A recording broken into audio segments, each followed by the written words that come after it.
Well, good evening, my dear friends. Thank you for coming tonight. I hope you're not anticipating an outline of Greek philosophy, because I'm not going to do that, but I do hope nonetheless that by the end of the evening we'll have considered enough to give an answer to this question: should Christianity accommodate Greek philosophy, which has a very long and ancient history? Now, I'll just show first of all an outline of what I'm intending to cover. I'm going to talk first of all about the ancient Greek Empire and then the ancient Greek religion, before I come to the Apostle Paul, who was wrote a very significant part of the New Testament, and we're going to look at what he did when he first went to Athens, or at least we think it's when he first came to Athens. It's recorded in the book of the Acts of the Apostles. We'll come to that. And then I'm going to talk a little bit about ancient Greek philosophy before we consider other passages of the Bible that are relevant to this, what the Bible has to say about Greek philosophy in particular. And I'll look at a few other little aspects of ancient Greek culture as well, before we finally consider Tertullian's view in contradistinction to some of the other early Christian writers and leaders post-New Testament. And I'll draw a conclusion from that. So that's where we're going tonight. Now, in about 336 BC, Alexander, at just 20 years old, inherited the throne of his father, Philip II of Macedon. Philip II himself was a very capable leader, and he did a lot to develop his own kingdom of Macedonia.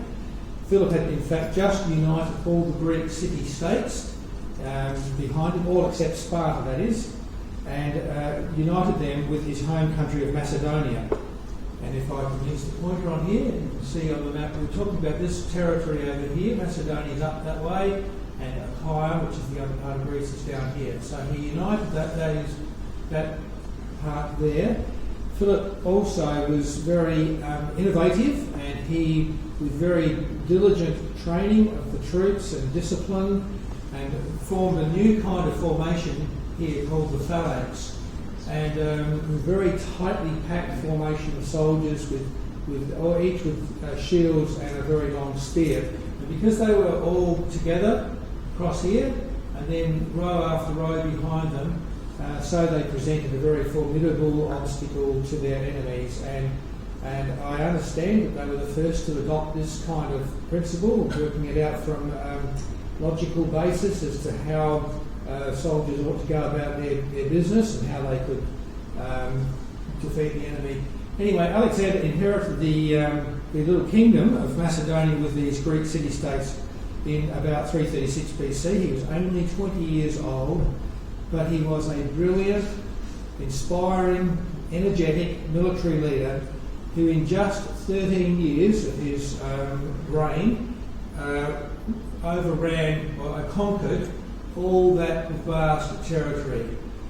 North Africa and Egypt, the Middle Eastern Empire, what was Persia here, right across into Afghanistan and the western edge of India. He spent his whole 13 years in military activities before he died, from their point of view, tragically. So that was the extent of his empire, and it was divided up after his death. So he didn't last a long time, but he achieved a lot militarily in that time. Greek language and culture spread widely in the following centuries right across this empire, the successors of that empire. Romans succeeded the Greeks, the Romans from further in the west over here, and they extended their empire, especially to the west, to Spain and Britain, so it was even more extensive. But although the Romans were the ones who ruled and built, that was their forte, ruling and with their military might, and then building. They were great engineers and builders. It was actually the Greek culture which prevailed, so that the dominant language for a long, long time through the empire, especially in the east, over this side, rather than the west, out that way, was Greek. Latin did grow in use, particularly in the west. And this was the world into which the Christian church was born 2,000 years ago. Now on the slide I've shown a head of Alexander, I guess from a very ancient statue. This is one of his coins, again with his head imprinted on the coin, a gold coin that was currency in the empire, and I've shown the extent of the empire there.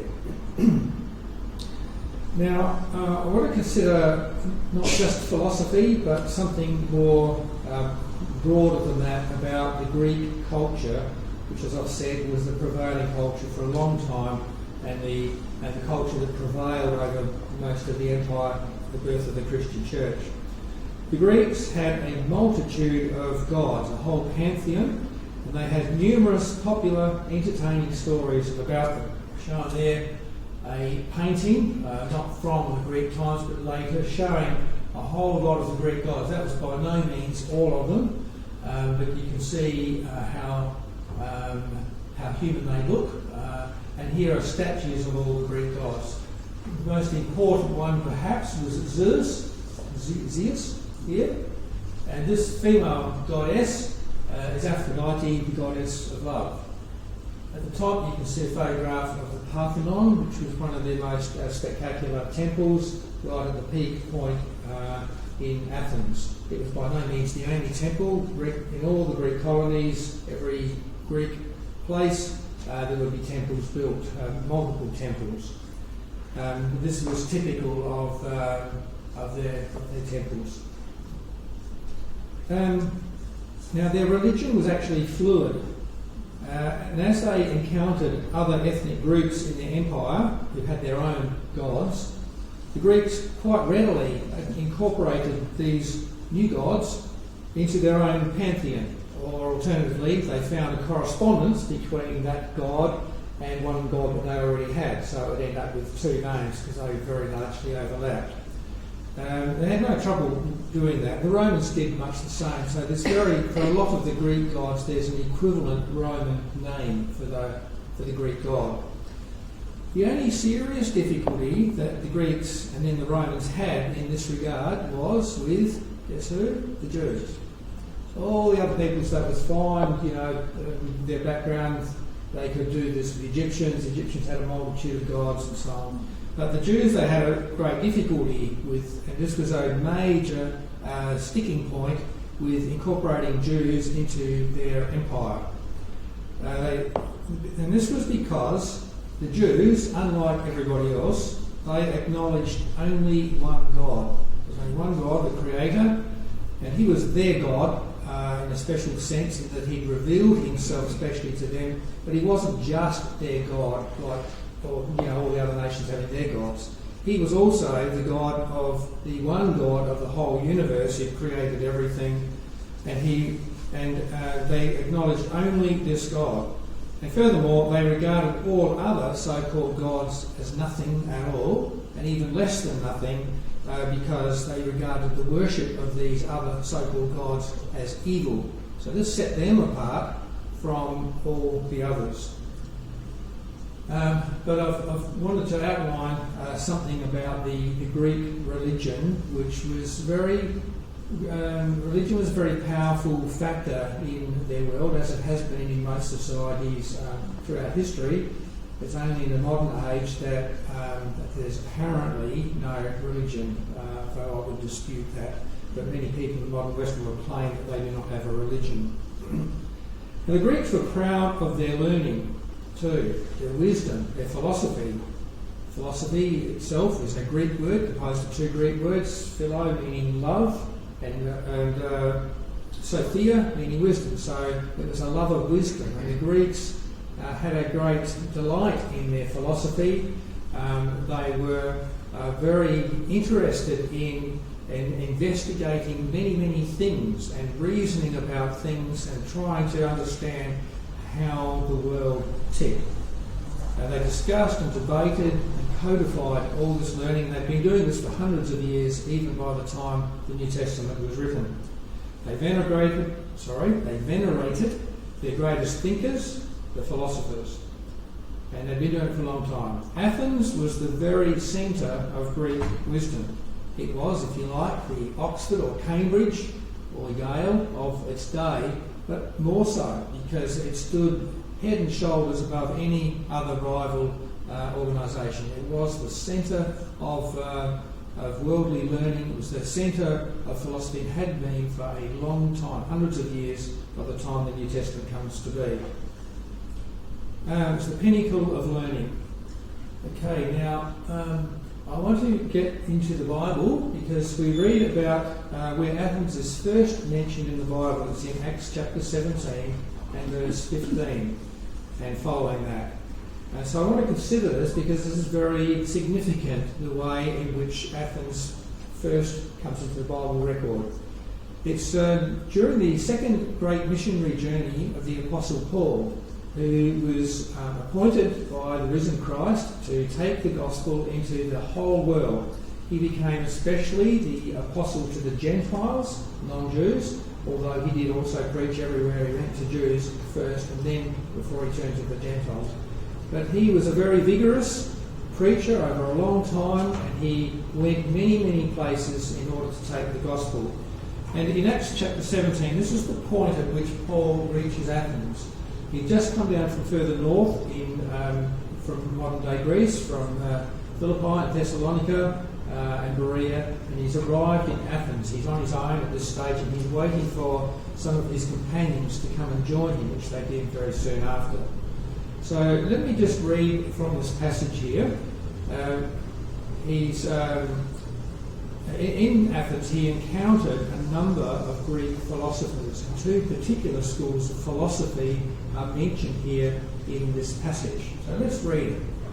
While Paul was waiting for them, his companions in Athens, he was greatly distressed to see that the city was full of idols.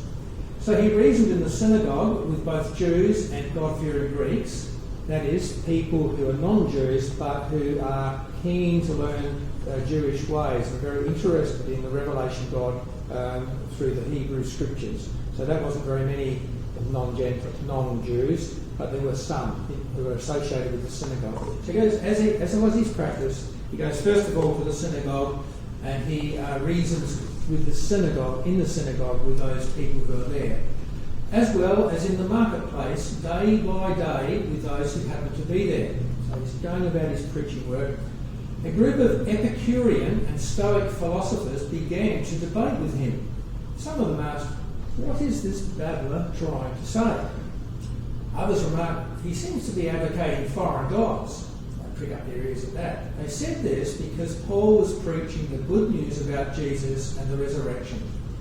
Then they took him and brought him to a meeting of the Areopagus, which is just below, so it's a special meeting place just below the Parthenon in Athens, overlooking the rest of the town. They took him there. It was a special place for such discussions. And they said to him, "May we know what this new teaching is that you are presenting? You are bringing some strange ideas to our ears, and we would like to know what they mean." And there's a comment made here in the text to tell you what the Athenians were like. It's very interesting. All the Athenians and the foreigners who lived there spent their time doing nothing but talking about and listening to the latest ideas. So here is academia to a peak. You know, that's what I love to do. So something new, yes, let's hear it. Let's pick it to pieces, find out what's good, what's bad, argue about it, and that's what they wanted to do. So this is how Paul encounters the Greek philosophers. Now notice that the first comment that is made about the city is that it's full of idols. The city is full of idols, and that this greatly distressed Paul the Apostle. Paul had been all over, he'd been to many places, but here in this, we might think this is incongruous, that this is the seat of learning, this is where the most educated people were of the day, and the city is chock full of temples and idols for worship. But it's actually no coincidence, as we'll see. We think it's incongruous, but it's actually not. They were renowned through the Roman Empire for their learning and wisdom, and yet they were steeped in idolatry. Before we get to the subject of Greek philosophy, I want to say more about their religion, because it's actually all tied together. As I've said, they had a pantheon of gods, each with his or her individual personality. They were like human beings, only on a bigger scale. The Greeks, just like most other people groups, made gods in their own image. The gods' exploits, which were the subjects of all their stories, their legends, which have come down to us today and may be very interesting, they illustrated the characters of those gods. Occasionally there's incidents illustrating bravery, persistence, kindness and other noble qualities. But more often, so it seems that they illustrated jealousy, treachery, revenge, narcissism, infatuation, brutality and the like. Their stories are full of such things like this. So there's all manner of unsavoury incidents in their stories. The implication of all this is that the gods presented no moral example to the population whatsoever. No. So there was no ethical component to no ethical imperatives in their religion. They were just things that they were entertained by, that they could identify themselves with this god or that god, or they might aspire to some god or other. But there was no ideal to aim at, there was no standard to meet, nothing like that.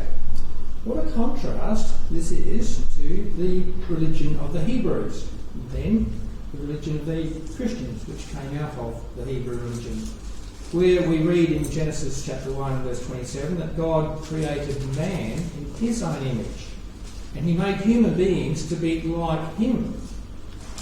Though we're fallen, we've got something that we know we should be like. And God's character is spelt out and illustrated over and over in his word. He said, way back in the Old Testament, 1,500 years before the times we're considering now, he said, "Be holy because I am holy." So there's an ethical imperative on the people to do this and to not do that, because the God they worship and who has made them is holy.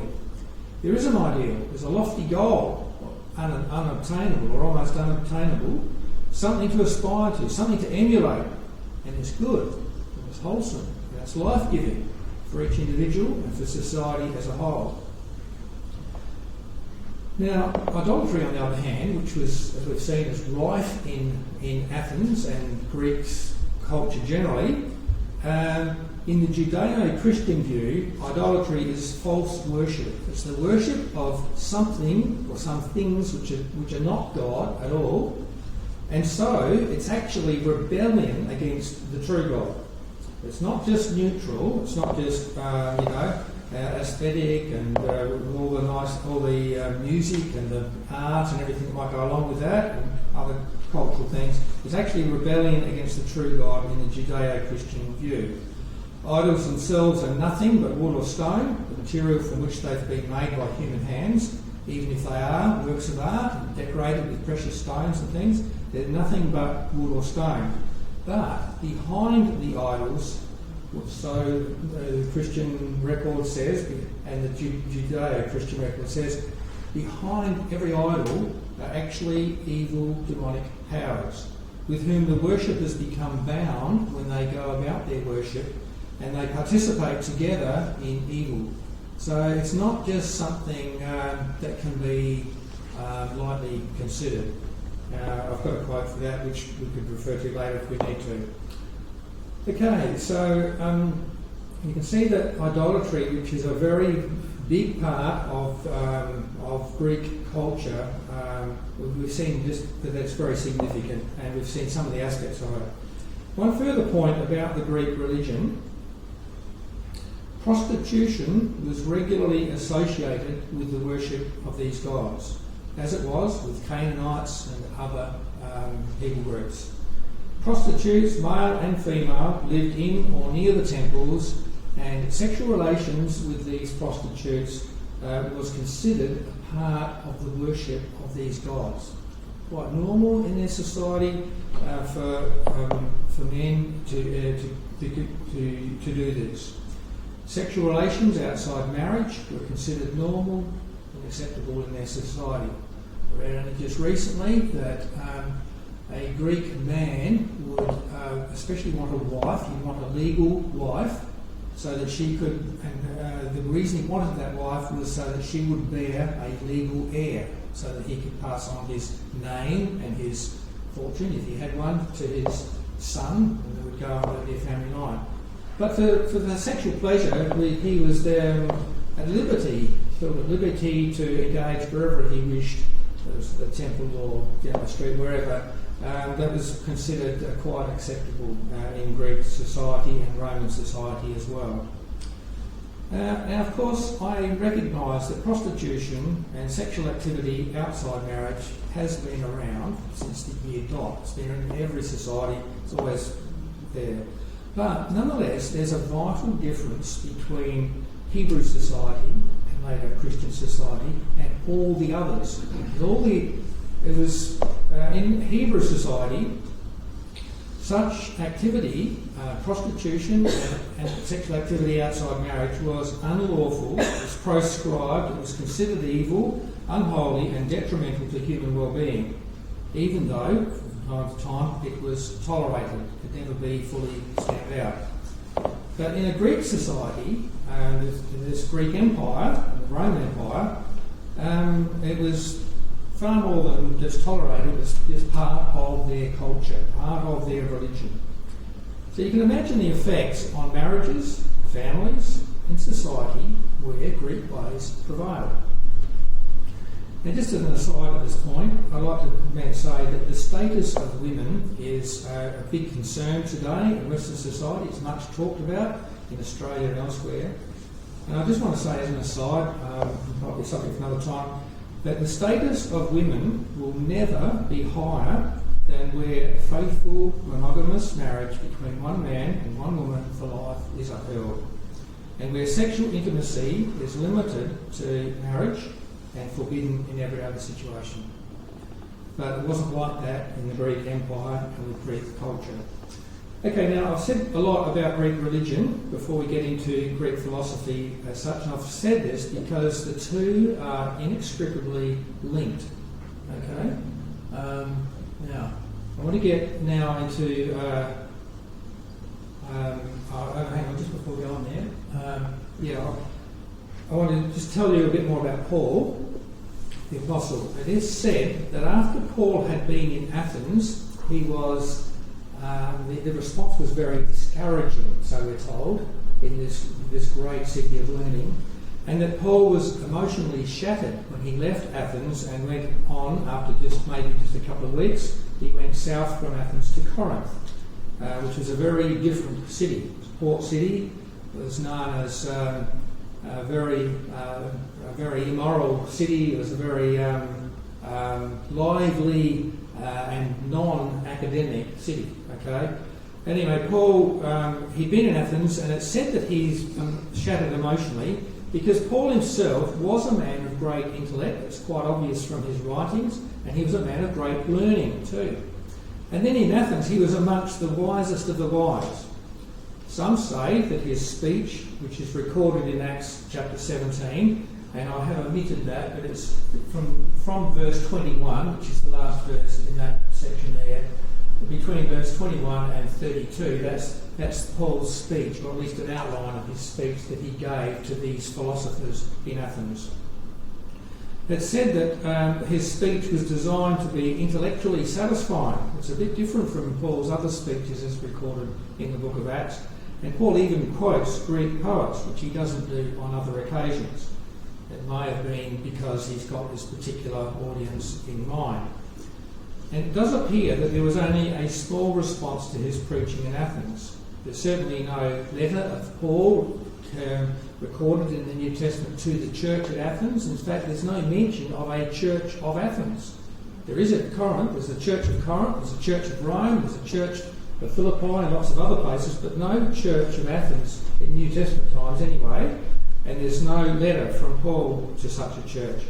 So what we read at the end of Paul's speech, this is what happened in verses 32 to 34 of Acts 17. When they heard about the resurrection of the dead, some of them sneered. So that seems like that was the overall reaction, a sneering kind of response. Not persecution as such, but just an intellectually, there's a bit beneath them intellectually. They sneered at Paul. But others said, we want to hear you again on the subject. Well, that's how very typical of them. They love talking about listening to the latest ideas we already read. So they'd like to hear some more. And that just could go on and on and on, you know. But at that, Paul left the council. This is the council meeting, the Areopagus. Some of the people became followers of Paul and believed. So there was a positive response. Among them was Dionysius, a member of the Areopagus, the council, and also a woman named Damaris and a number of others. So there definitely was a positive response there. There was the beginnings of the church in Athens, which presumably continued and grew. But from just the way it's written, it does sound a bit of a small-scale thing, okay? Now, personally, I don't agree with that analysis, the suggestion that Paul was shattered, because as though he anticipated a big favourable outcome from these wise people there, I think there were other reasons to explain his feelings in Corinth. But when he did move down to Corinth from Athens, he stayed there a long time. We read in the Bible it's a year and a half, and he had a great response to his preaching there. He wrote 2 letters, which are kept in the New Testament, to the church that resulted at Corinth after he had left them, writing back to them. And there's indications in the text that there were 2 other letters that he'd written which are not in the canon of the New Testament. So altogether, he may have written at least 4 letters to this church. So there was sufficient activity, Christian activity there, sufficient liveliness in the church for him to warrant him writing 4 letters, 2 to 4 letters to this church. And certainly from what we read about what happened at Corinth, there were a lot of Christians there. Now, in one of his letters, the first letter to the church at Corinth, he writes specifically that he did not come to them with eloquence or superior wisdom.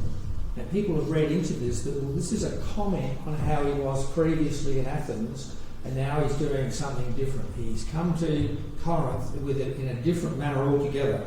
He didn't come with eloquence or superior wisdom, but he's come in weakness and fear and with much trembling, he said.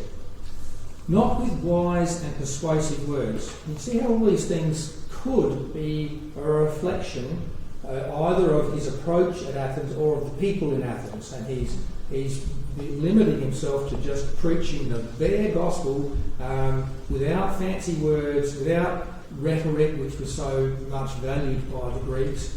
He was just presenting it in Corinth, and because it was done that way, there was, and God blessed it, there was a great response. Okay, so who were these? I want now to consider, we'll look at some more texts later on, but I want to consider who were these philosophers. There were several major schools of Greek philosophy, not just the Epicureans and the Stoics, there are others as well, but they're the only 2 that are mentioned in the Bible.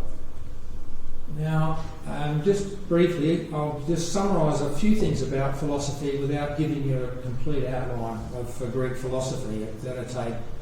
There'll be a course of lectures. There were, first of all, the Epicureans, and that was a philosophy founded by a man called Epicurus. That's him there. He was about 341 to 240 BC, so 300 years before Paul's time at least. And its goal was the achievement of happiness by serene detachment. The world has, and this is another one of their beliefs, the world's resulted from random motion. The gods don't have any interest. The gods are really irrelevant. They're just serenely detached up there. And there's no divine intervention at all. There's no punishment after death in their view. So contentment will result from a person's own efforts, from themselves. It will result from limiting desire and in the joys of friendship.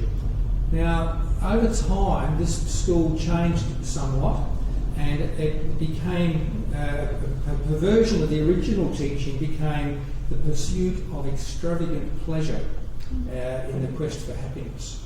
And that's the kind of thinking that has come down to our day. That's what we associate with Epicurean. You might even find in Adelaide an Epicurean restaurant. That's supposedly because you go there, you get the finest of things, and it's very extravagant. But anyway, look, I must acknowledge here that I've gleaned this and other information from the International Bible Dictionary, from articles in there about these people. This was their philosophy. It all arose from the self and to do with limiting desire. Okay? Then there were the Stoics, and they followed this man here.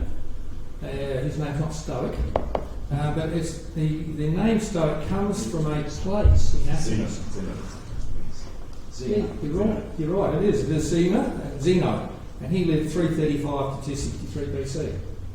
Heck, I've got some experts in my audience here. I better be right when I say it. But it's the name of the school, the Stoic school, is actually named after a place in Athens. It's a portico, and it is the place where this Zeno first taught this philosophy. And its goal is salvation through aligning the individual's will with the inherent reason of the universe. There's some mystical reason of the universe, which is the reason for everything, and you've got to align your own will with that. Again, it comes out of self, our effort. So if you can align yourself with that, the reason of the universe, happiness will result. It comes from accepting things as they are, not trying to change anything, just accepting everything as it is, and finding your place in the natural order and pursuing that with disinterested virtue. That's where that's put. And Stoics valued a life of reason, restraint, and self-mastery.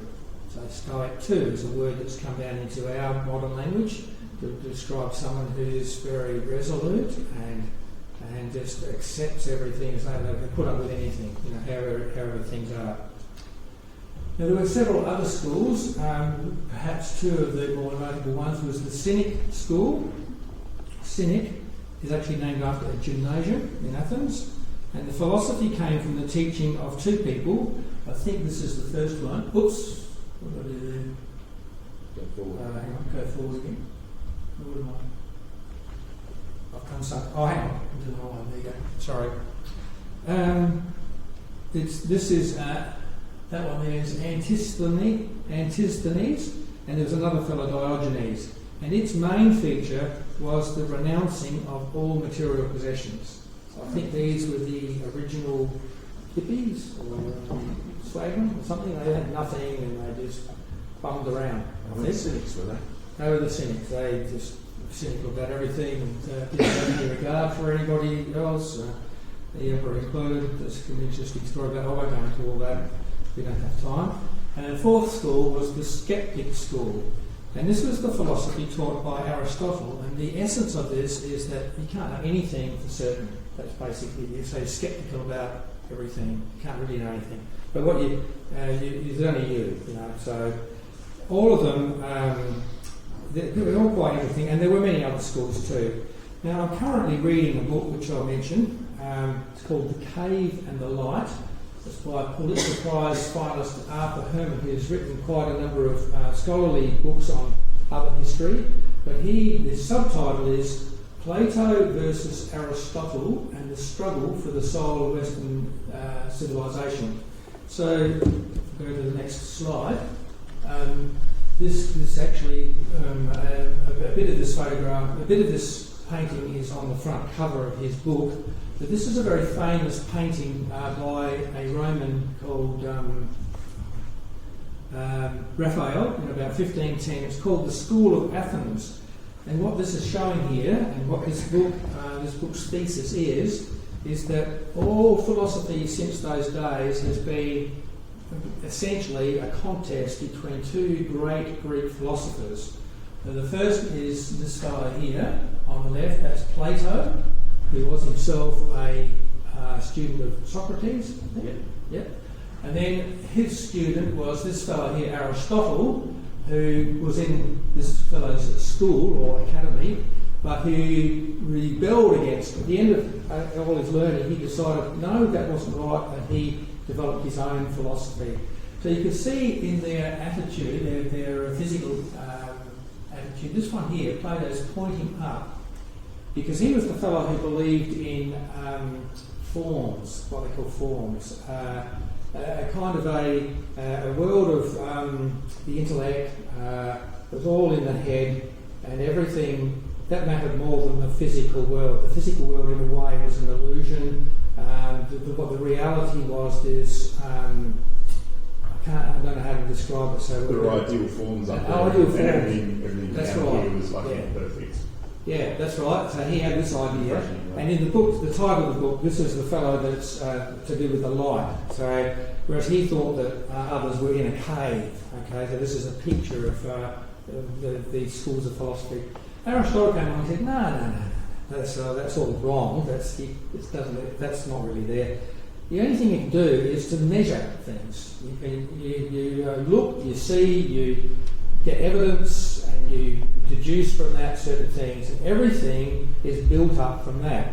So you can understand that a great deal of modern science and modern ways have come from Aristotle. He was a very famous, very powerful philosopher.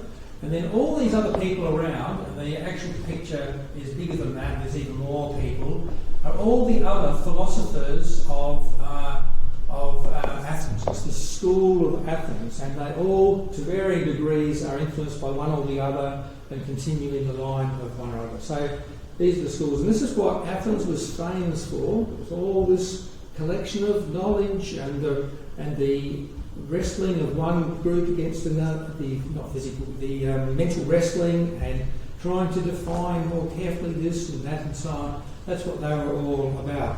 And all this has actually come down very powerfully into our modern world. It's been formative in the Western world, along with other things.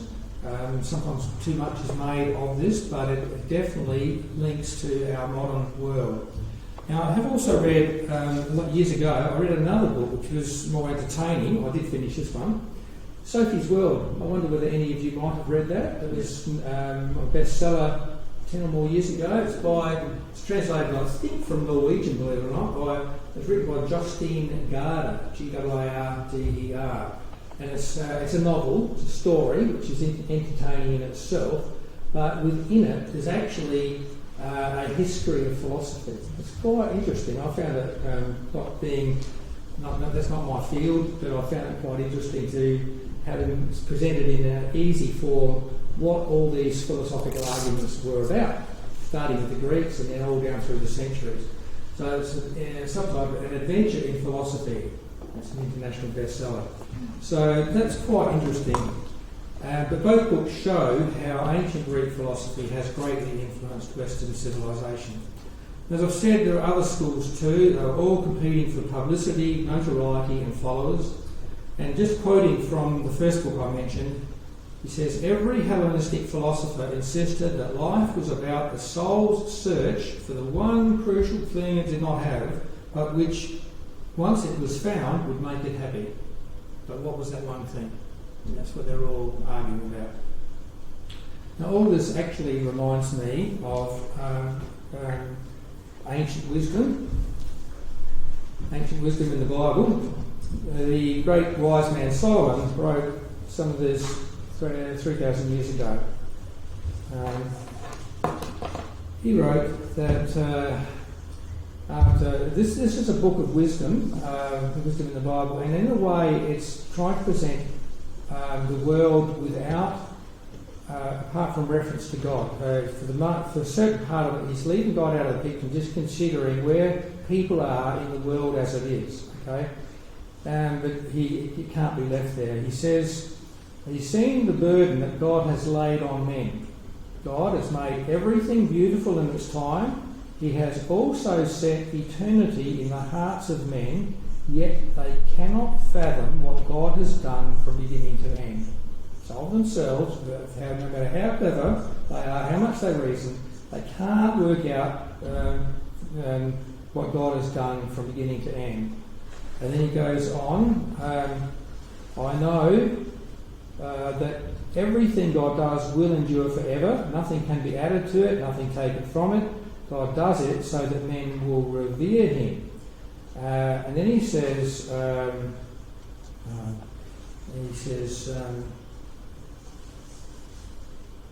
that God will bring to judgment both the righteous and the wicked. You've got to take that into account. There will be a time for every activity, a time for every deed.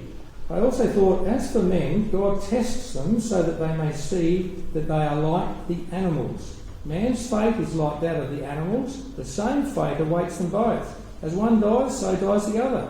All have the same breath. Man has no advantage over the animal. Everything is meaningless.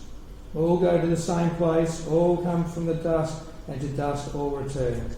So that's, in a way, that's a kind of a summary statement of his whole book, of going through all these, thinking about things in a philosophical kind of way. In fact, in chapter 1 and verse 2, this is kind of almost like the heading of the book, he says, meaningless, meaningless, says the teacher, utterly meaningless, everything is meaningless.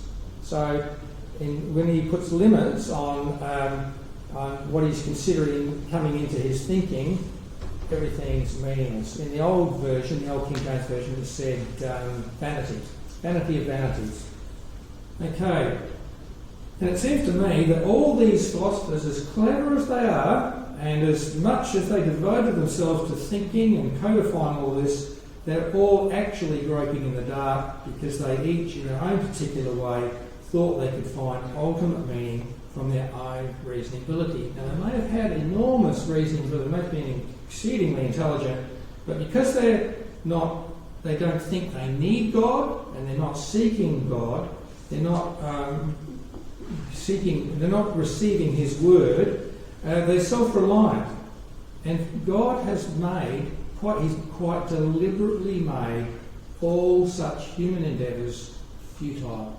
It's not an accident. It's not just that they just happen to not get anywhere, not get to the ultimate reason. It's not just accidental that they're futile. God's made it that way, so that it doesn't matter how far they go in that direction. If they don't receive from Him, the efforts are futile. They're frustrated. They're meaningless. Now, I want to just look at some New Testament passages which are relevant and show the New Testament Christian view of Greek philosophy. So turn to, first of all, to Colossians. This is a letter of Paul to the church at Colossae. He says, he wants to encourage them to remain strong in Christ, the faith that they've come to. He says, so then, just as you received Christ Jesus as Lord, continue to live your lives in Him, rooted and built up in Him, strengthened in the faith as you were taught, and overflowing with thankfulness. That's the positive part of what he's saying to his fellow Christians, many of them converts to the faith. And then he goes on, see to it that no one takes you captive through hollow and deceptive philosophy, which depends on human tradition and the elemental spiritual forces of this world rather than on Christ. Now, the Greek words behind that there could also be basic principles. So there's human tradition, which is very strong through the Greek Empire and Roman Empire, based on Greek philosophy, but he's calling it hollow and deceptive.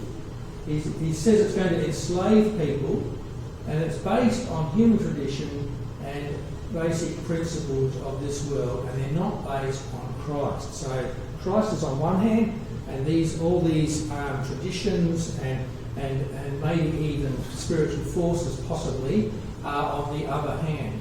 He's very negative towards them. Okay, so that's the first passage. The next passage I want to look at this is Paul's letter to the Corinthians. We've mentioned the church at Corinth, so this also tells you something of Paul's attitude to these philosophers that he's engaged with and what it might mean to his Christian fellows. Oops, I've done that again. Here we go. So this is 1 Corinthians in chapter 1. Paul writes, Christ did not send me to baptize, but to preach the gospel, not with wisdom and eloquence, lest the cross of Christ be emptied of its power. Okay, so it's quite wisdom and eloquence on one side, he's doing something different. For the message of the cross is foolishness to those who are perishing, but to us who are being saved, it is the power of God. For it is written, and here he's quoting from the Old Testament, this is Isaiah. So this tells us that this is not some new Christian view. It's not just arisen in Paul's thinking, he's just thought of this. This actually has its roots way, way back, 1,000 years before this. It's steep. The Old Testament is steeped in this kind of thinking too. It's nothing new. So it's the Judeo-Christian view from way back and permeates all of their religion, all of the revelation that they've got. He quotes the Old Testament. He says, what does he say? He says, it is written, words of God, I will destroy the wisdom of the wise, the intelligence of the intelligent I will frustrate. Where is the wise person? Where is the teacher of the law? Where is the philosopher of this age? These are the people Paul's just encountered. These are rhetorical questions, of course. Has not God made foolish the wisdom of the world? For since in the wisdom of God the world through its wisdom did not know him, God was pleased through the foolishness of what was preached to save those who believe. Jews demand signs, Greeks look for wisdom, but we preach Christ crucified as a stumbling block to Jews and as foolishness to the Gentiles or the Greeks. But to those whom God has called, both Jews and Greeks, Christ, the power of God and the wisdom of God. The foolishness of God is wiser than human wisdom. The weakness of God is stronger than human strength. So there's two camps, two irreconcilable camps. There's the wisdom of the world. God says that's foolish and he's going to bring it to nothing. He's going to frustrate the intelligence of those who think they're intelligent, or may be in the world standard intelligent. He's going to destroy the wisdom of the wise. And there's the other side, which people from outside say, well, that's foolish. That's idiotic. That's nothing. That's weak. But that's actually the power and the wisdom of God, and that's the way that God is actually saving people, bringing people to wholeness unto himself. Okay, now just going on, the next passage I want to look at is also from Corinthians, a couple of chapters on. He's got to reinforce this message because it's a message which doesn't come easily to people. It doesn't come easily to people today. It didn't come easily to people then. He says, do not deceive yourselves. If any of you think you are wise by the standards of this age, you should become fools so that you may become wise. There's a wisdom which is regarded as foolishness, but that's the true wisdom. And there's a wisdom the world regards as wisdom that's actually foolishness. So see how it's just completely mutually exclusive. The wisdom of the world is foolishness in God's sight. As it is written, and once again he's quoting two passages from the Old Testament which shows that this is the long-standing view of the Judeo-Christian revelation. This is as it is written from Job, one of the earliest books of the Bible. God catches the wise in their craftiness. And again, the Lord knows that the thoughts of the wise are futile. Okay, that's the Bible record. So the Judeo-Christian view is that though there are certain things that may be known about God from observation of the creation, the most important things can only be known by revelation. It will never come from our human reasoning. Never come, no matter how intelligent, no matter how much we rely on wise people of the past to hand down stuff, it will never come. It has to come by revelation from him. And we're dependent on God to know the ultimate meaning of life. If we don't receive it from God, then life will be meaningless, really, no matter what people say. And that's why he's given us his word, why he sent a string of prophets, and ultimately his son Jesus. So just quoting now from Paul's letter to the Romans in chapter 1, this is what he says. He says, the wrath of God, and I want you to see in this too, how mixed up the philosophy is with moral practice and idol worship too. That it all ties together. Okay, you can't consider one independently. The wrath of God is being revealed from heaven against all the godlessness and wickedness of people who suppress the truth by their wickedness. Since what may be known about God is plain to them because God has made it plain to them. For since the creation of the world, God's invisible qualities, his eternal power and divine nature, have been clearly seen, being understood for what has been made, so that people are without excuse. Now note that's not the total revelation of God. There's certain things. He's saying that every person in the world, people here, people in Mongolia, people in South America, everybody in the world, people in ancient Greece, everywhere, people everybody can see from the world around them that God is a wonderful God. He must be powerful, and we can perceive something of his eternal power and his divine nature, and we should be thankful to this God. That's for everyone. Now that's not what you call saving knowledge, but it is something. And people have suppressed that. People in every age, in ancient Greece as today, suppressed that, and they suppressed the truth that should be plain, things that should be plain to them. And people without excuse. And then it goes on. For although they knew God, they knew at least this much about God, they neither glorified him as God nor gave thanks to him, but their thinking became futile and their foolish hearts were darkened. Although they claimed to be wise, they became fools and exchanged the glory of the immortal God for images made to look like a mortal human being, and birds and animals and reptiles. So the idolatry is a logical outcome of suppressing the truth about God and not being thankful to God. So that's why Athens was full of idols. Therefore, and then it goes on, because this is what tells what people have done and what has happened to them, how their thinking's become foolish and so on, and therefore God gave them over. And it says this repeatedly in Romans chapter 1. Because of this, God's given them over to certain things. What he's given them over to are, first of all, sexual impurity, which it goes on about, to shameful lusts, which it also tells you more about in Romans 1, and to a depraved mind. So this is, it's just completely incompatible, the wisdom of the world and the wisdom of God, the revelation of God. It's no wonder, then, that the Greeks had views like the following. The world is the result of random chance. How modern is that? We hear this all the time ourselves. It's all the result of, everything's just chance, it's all just come about. There's no God necessary, it's all just happened. But the result of such a view is hardly ever faced by anyone. That is, that life has no meaning whatsoever. If it is all chance, life's got no meaning, and furthermore, logic and reason are impossible. They're meaningless too. Because what you think is logic and reason in your head, the thoughts you have, you could all work out logic. No, that's just random electrical blips in your brain, and I've got other random electrical... So there's no way for one person to be able to persuade another person of the truth of something, because it just doesn't exist. It's all just...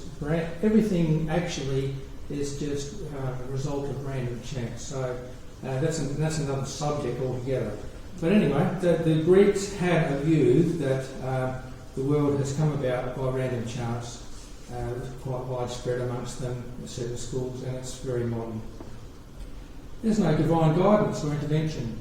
God doesn't. The real God, the Creator God, doesn't exist, and He's got no interest, and He's not going to do anything. He's not going to intervene. There's no answerability for our conduct. No big divine being is going to be over you and tell you should be doing this, and He's not going to judge you as a consequence of what you do and don't do. There's no judgment to come. They believe that. The material world is illusory. That wasn't all their thinking, but there were certain schools, as I've mentioned, that thought that. So the material world doesn't really matter, and what the state that various people are in the world, that doesn't matter. It's just unimportant. And furthermore, our human bodies are unimportant too, but our supposedly immortal soul lives on. We're just trapped in these bodies, and it doesn't really matter about these bodies. Now, it is interesting to note the very point at which the Athenian philosophers left off listening to Paul in that record back in Acts chapter 17. So we'll just go back to that. Back here. Oh, sorry, no, I didn't write that down. That it's in the intervening verses. It was in verse 30 and 31. It was just after Paul had preached about the necessity for repentance, implying evil in his hearers to repent from.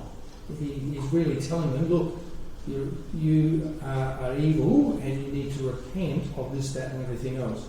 So he don't just talk about repentance, he talked about the coming judgment for all evildoers, that God will judge all evil in people. He's going to bring everybody to account and to deal with evil, and he's talked about the resurrection of Christ.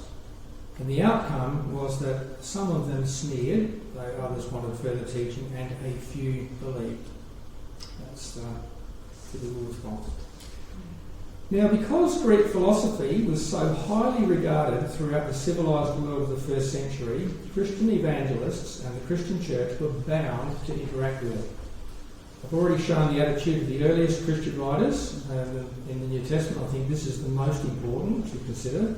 I've shown their attitude to Greek philosophy and how it was based upon prior Jewish attitudes recorded in the Old Testament. Later, some Christian leaders began to use Greek philosophical concepts to explain Christian doctrine. They wanted to make Christian concepts understandable to the general public. Might have been a good intention there. But were these attempts good or bad? We've got a bad idea. Were they helping or hindering the cause of the gospel in the Christian church? Were they enhancing Bible teaching or were they corrupting it? There was considerable debate about this in the centuries following the New Testament. Now, as I've said, I think the most important place to look is what it says in the New Testament, because in various ways people wandered from that afterwards. But nonetheless, I want to mention two particular issues. There were lots actually, but there were the two in particular. The first one concerns the word. The word, the Greek word for it is logos. And the word that we read about in John chapter 1, this is the prologue, it's called the prologue of the Gospel of John, the most majestic and profound piece of writing, perhaps the most, in the New Testament. It starts, in the beginning was the Word was with God, and the Word was God, the same was in the beginning with God. All things were made, and so on. So it uses this word, okay, the logos. Now, people have looked at that and said, that relates to the divine reason, the universal reason that I've already mentioned in one of the schools of philosophy, and it was very, very widespread amongst the Greeks, Plato's thought and others. It's the divine reason. That's the word, that's the logos. John must be writing about that. And so they looked for a correspondence then between this divine word and the word that John is writing about here, that became incarnate as the Christ, as Jesus Christ, and so on. Now, and they said, well, is that people who believed in this divine reason, this universal reason, perhaps they're really Christians. You know, they believe that if they're not Christian, well, they're pretty close. They're on the way to being Christians, and if they didn't have the gospel before them, but they believe it, well, maybe they're right with God. This is the kind of thinking that went on, and so they mixed up some of the writing of the New Testament with Greek philosophical thought, which was very powerful, and then that influenced their teaching and the way they were preaching about that. And it's one of the ways they used that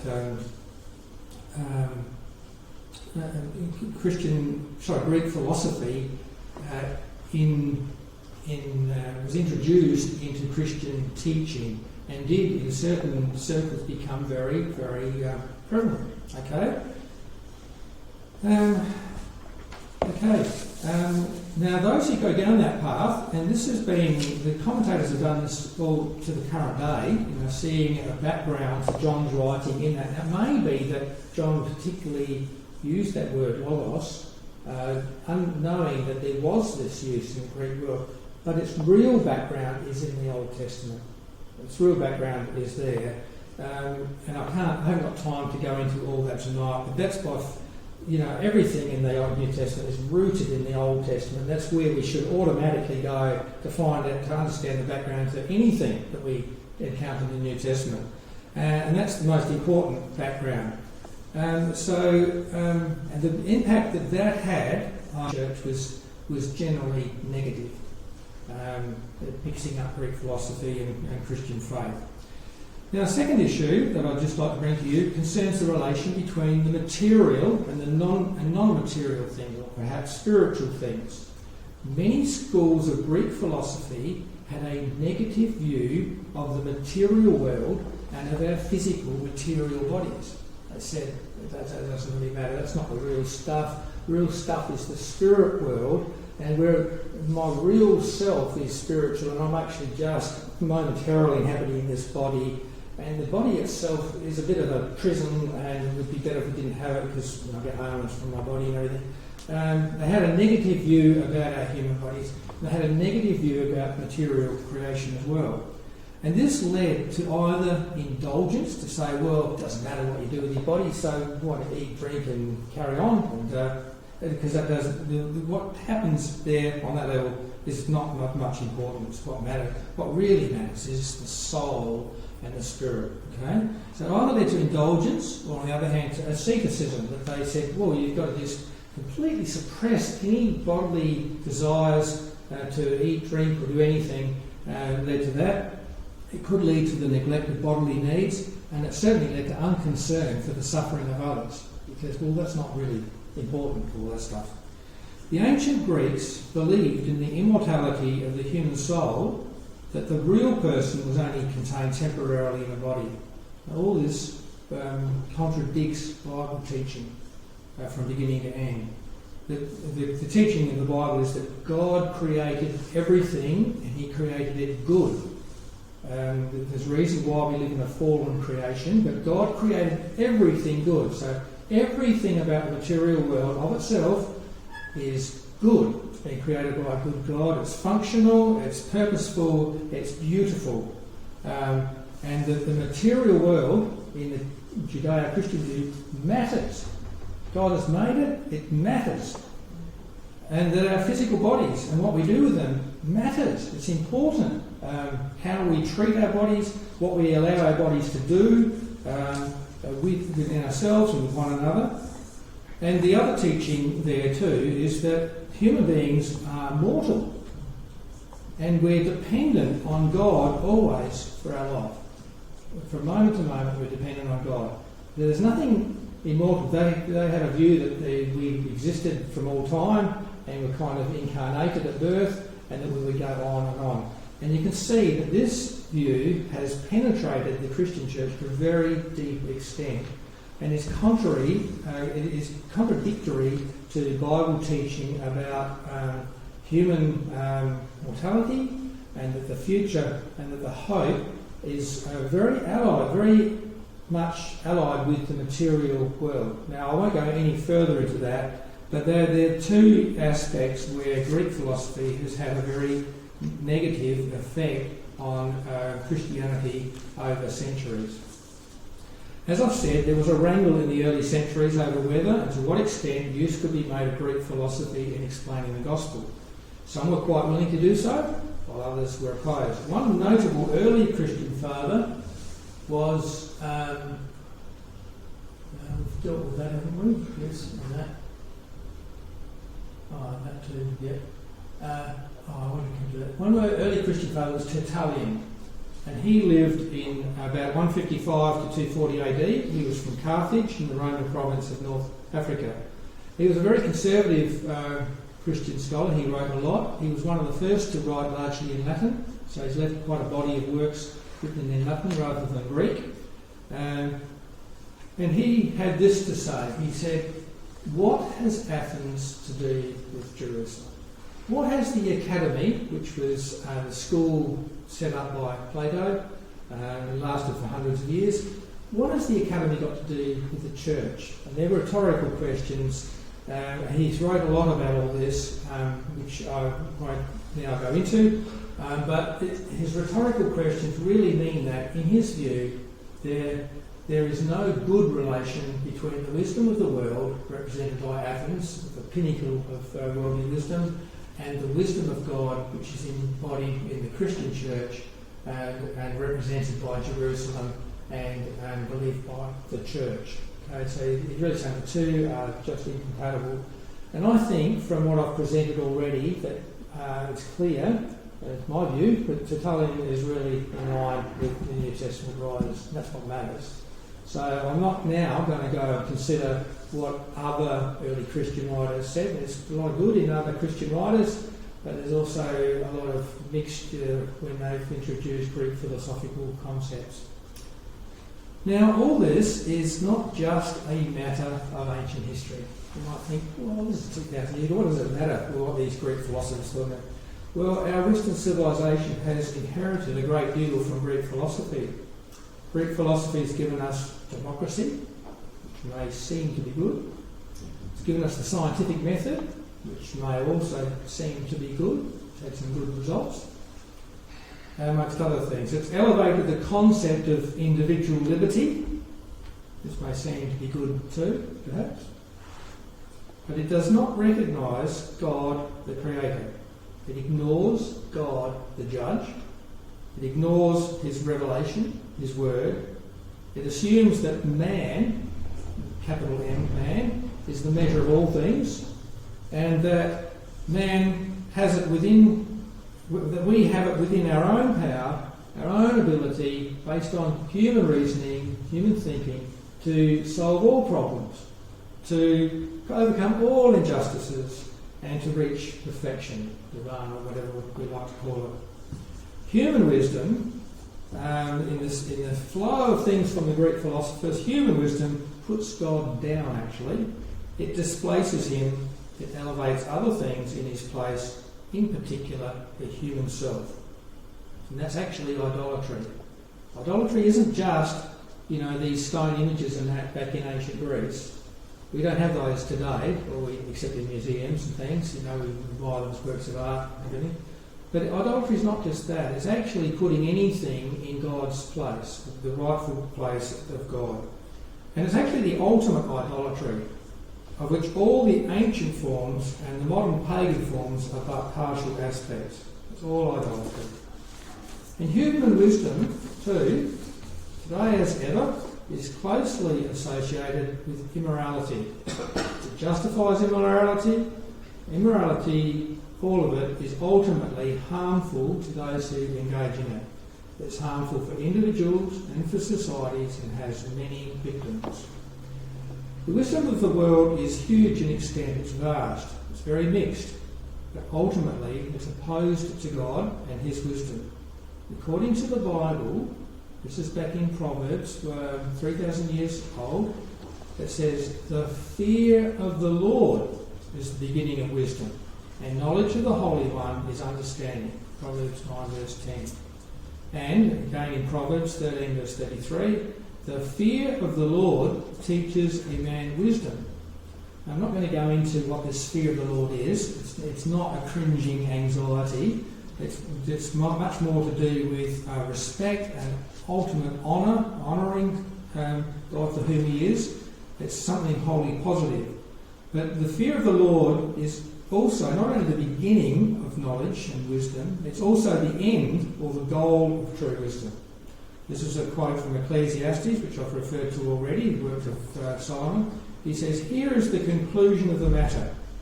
Fear God. Once again, fear God and keep his commandments, for this is the whole of man. It can be translated the whole duty of man. The word duty is not actually there. It's actually the whole of man. What mankind is really all about, or should be about, is to fear God and keep his commandments.